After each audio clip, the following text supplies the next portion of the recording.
arrest this morning in California, and we are joined by a very special guest now in the studio here, former FBI agent John Gamel, who was the lead investigator on his federal racketeering charges. And John, you work very closely with organized crime in general, but as the lead agent in this case, your reaction this morning? Well, it's as I expected.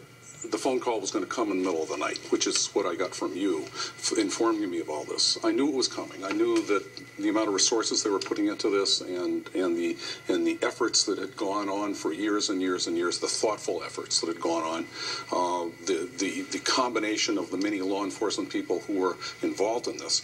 I thought all of this would eventually lead to his capture. And as I told Joel Shortsleeve the other day, I was sure that he and Catherine were still alive. You know, I tended to believe that if he had died somewhere on the road, she would have come back, because literally harboring a fugitive, despite the $100,000 reward they recently added to her, harboring a fugitive is not all that significant a charge. So I figured she'd come back, or this would happen, and apparently it has. Well, let's talk about the PSA that went out this week with the FBI. Is it obviously the tip, from what we've been told, the tip that led to the arrest came after someone saw this PSA that the FBI put out, the FBI deciding this week that they were going to target Catherine Grieg by putting out this PSA in time periods where a lot of women, older women, might be watching.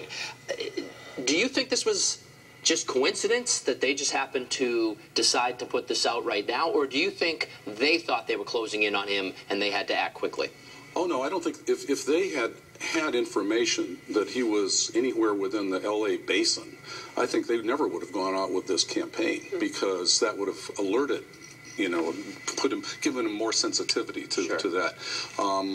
As I think you've seen that television show, America's Most Wanted, when that show puts up pieces of information, literally sometimes within minutes of the airing of a broadcast, people are calling and saying, this is where this guy is. I saw him yesterday and I know he's there.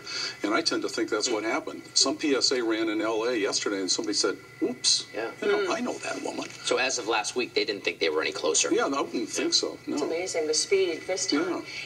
What is your thought about what happens next? They will be brought back here to Massachusetts. Oh, yeah, eventually. They will.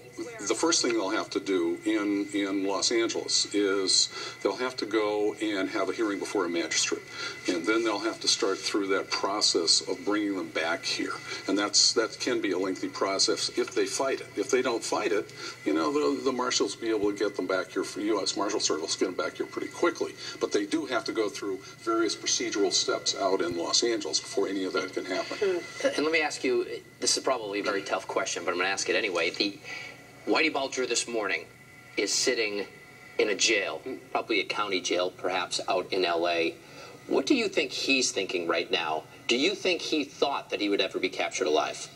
Well, I think my experience with fugitives is that they generally tend to believe that they won't be captured. That they think, well, I'm smart enough to avoid this. And he has had a pretty good record here. He's had a run of almost 17 years at this point. So he's probably sitting right now in the FBI office on Wilshire Boulevard in Los Angeles with silver bracelets on, thinking that this day has finally come. And he's probably pretty surprised and shocked that this occurred.